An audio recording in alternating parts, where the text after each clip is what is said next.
Hello, I'm Micks Mowers and welcome to my channel. In today's video, I'm going to look at the Allen chipper that I got in off of Johnny a little while ago.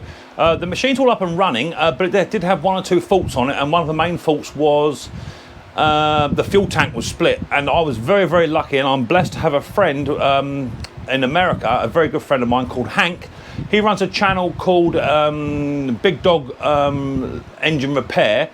Here's a link to his logo here in the channel where it is there, and also put a link to his channel in the comment section down below. So go and check out Hank. He's a real nice old boy, and he sent the tank, which I couldn't get. Well, I could get in the UK, that's a lie.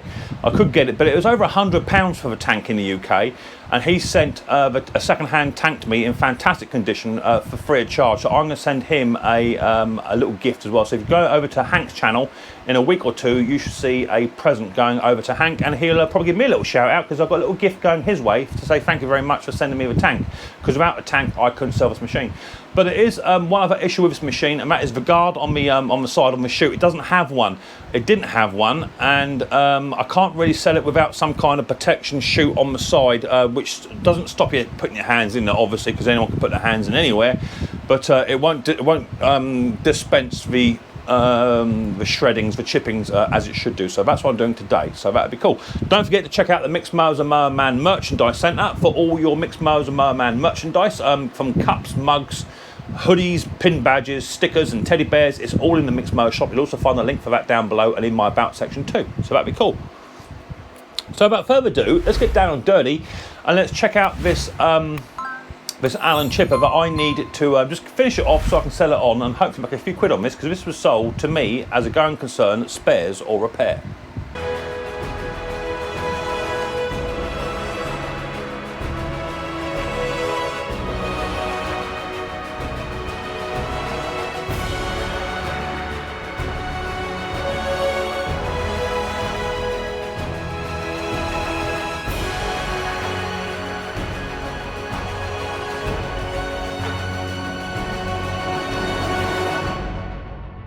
So in today's video, what we're going to be doing is putting a cover on here. Now on the other Allens, if you ever look online for the Allen leaf shredder chipper, they've got like a little tiny rubber, I don't know, cover that goes on here.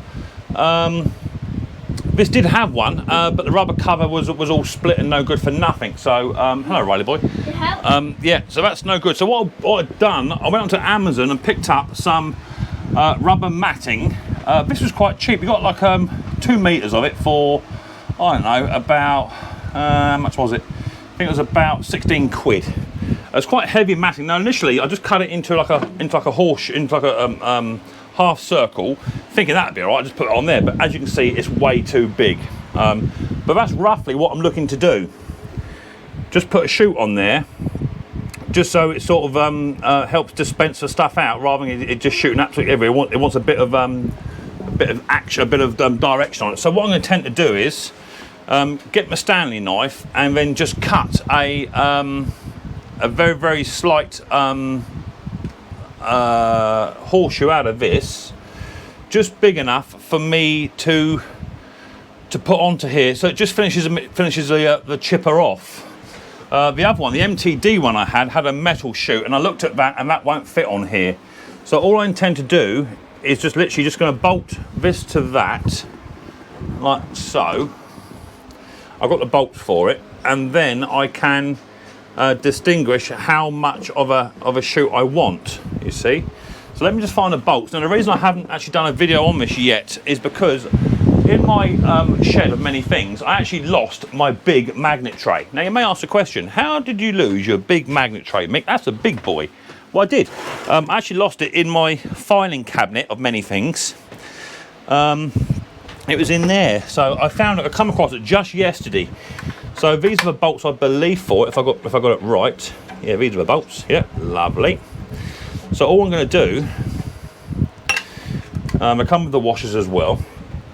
So I think what I do is, rather than just trying to cut a horseshoe and guesstimate it, I'm going to fit the bolts to it. That'd be prudent. Fit the bolts to it, and then I can then decide how to cut the cover for it.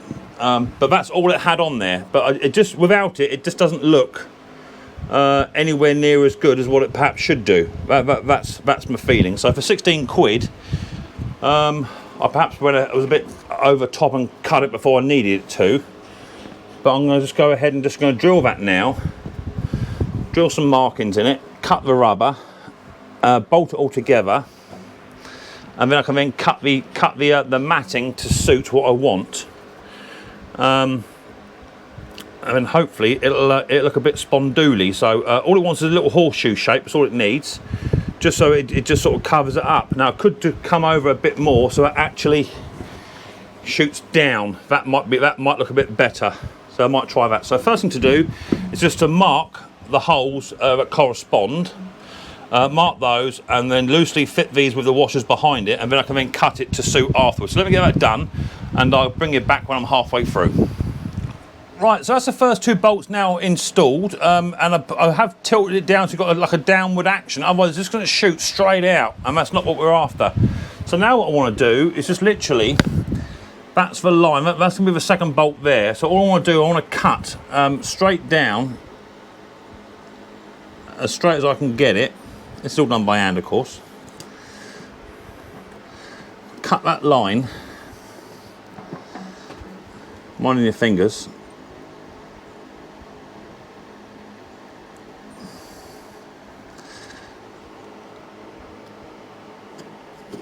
That's better.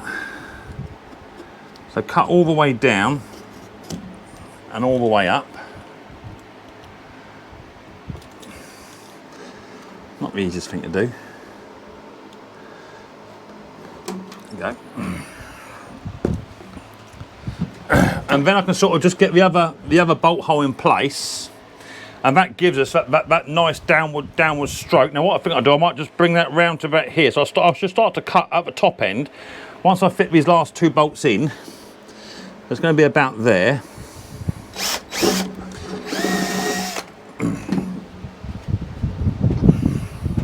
And then that will then direct the chip-ins out onto the ground rather than just shooting it straight across the lawn, which is something I don't want to be doing. Where's the old gone, Mick? Here it is. It's a bit tight just to turn it initially, but once you get it going, it's not too bad.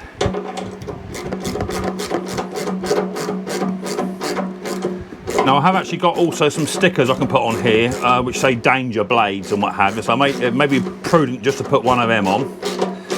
So that would do up there. Nice big flat washers to hold the rubber in place.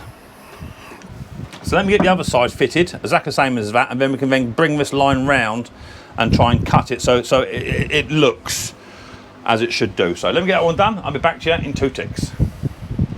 Okay, so that's now been bolted fully on both sides, but there's so much weight on this. So what I intend to do now is if I come across here to this angle, I reckon that would be sort of a good place to start. So if I'm going to come in straight here, just be brave with it. I'm going to come straight across all the way to there. It tears quite well. And then the same the other side. Trying to keep my lines as straight as I can.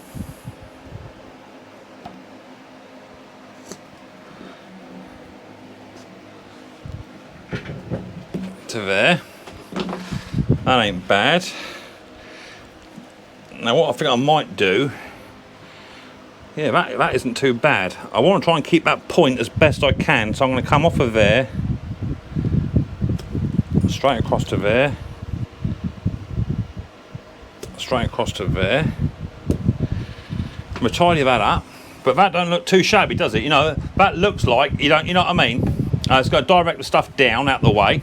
I might just fold that off at a straight, rather than having it at a point. Then we'll put that off at a straight. How does that look? That look all right? It looks, you know, better than what it did beforehand with regards to a cover. It ain't going to come off, and it's going to, as the chippings come out, it's going to hit this top bit of plastic and then just shoot straight down onto the floor. That's the idea. So I'm quite happy with that. I think, what do you guys think? It's better than what it was. It's not brilliant, but that's all it had. This had like a little rubber sock on there. That's all it had on there. So quite happy with that. I think that'll do us for now. So all that's left to do now is to take it outside and try and fire it up. It's not been fired up for about 2 months. So there's no fuel in it, that I do know, because I put the tank on from what Hank gave me.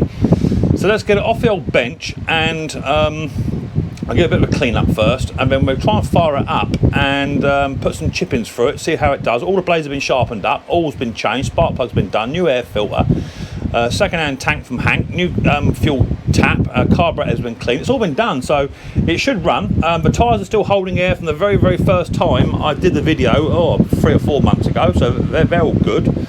But now it just looks like it's finished off, because beforehand it just didn't look right without that sock on there. So that's now done, and for £16 a very, very cheap little fix. So hopefully we might have saved it there. So a quick little clean up, meet outside, and we'll go for a fire up, see if it doesn't still start, and then try and put some chip-ins through it, I suppose. Okay, chipper's all fired up. Now I must admit it didn't want to start first off, because it's been sat for such a long time. I might do another carburetor clean on it. I might even get another carburetor for it yet as well, but a little tiny bit of carburetor sprayed down the housing, and it fired within half a compression stroke.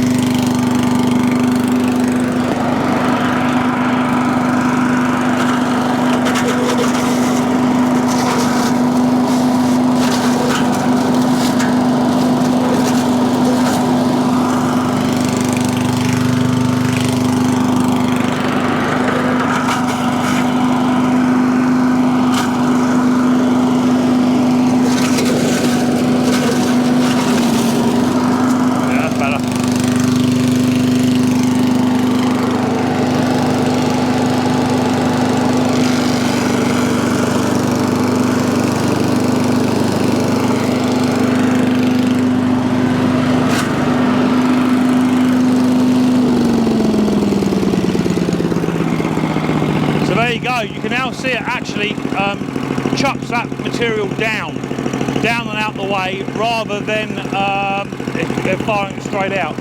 I have concerns about the carburetor, and it's running. When I fire it up, it's a bit slow. So I'm going to be on the lookout for another carburetor for this, because I want it to run right and start right. It runs, but it just doesn't like to start as well as it should do. I have had the carburetor cleaned 2 or 3 times, and every time it's still mucking about a little bit, so I may try and find another carburetor for this. Let's just try and stop it. And I had tested it quite a while ago, just see what its running was like, and it was starting lovely, but it has been sat for a little while, and there's a little bit of brown residue on that carburetor itself on the bowl. Hello everybody. Once it's got fuel in the system, it runs lovely.